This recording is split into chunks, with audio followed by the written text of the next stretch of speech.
Hey everybody, so there was a study that came out that showed that 80 to 90% of African Americans are vitamin D deficient. That's a lot, 80 to 90%.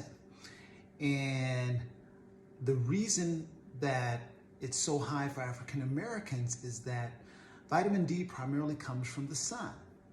Well, because we as African American have higher levels of melanin in our skin, in our bodies, it hinders the absorption of vitamin D.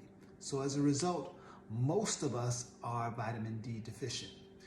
And how do you know that you're vitamin D deficient? Well, some of the symptoms that you might be vitamin D deficient is insomnia, just can't sleep at night, bone pain, depression, low energy, frequently sick or ill. Those are some of the symptoms that you might be vitamin D deficient. So then the question is, how do we get vitamin D if we're not absorbing it from the sun? And the fact is there are very few food products that actually have vitamin D. Most of your seafood has vitamin D. Salmon, catfish, tuna, mushrooms, they all have vitamin D. Egg yolks have vitamin D, but we don't eat eggs. Some milks are fortified with vitamin D. We don't drink milk. And so then how do we get our vitamin D in to ensure that we're not deficient? Because there was also a study that showed that there was a correlation between low vitamin D and cancer.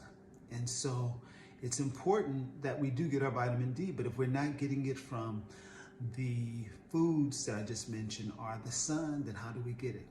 The only way we get it is through supplements. And so getting a vitamin D3 supplement is the only way to ensure that we are getting the vitamin D in our bodies that we need. So just wanted to come on with that tidbit because I think a lot of people are just not aware of that. The fact that most of us are vitamin D and the negative consequences of that. So share this information, look into it, get your vitamin D levels checked.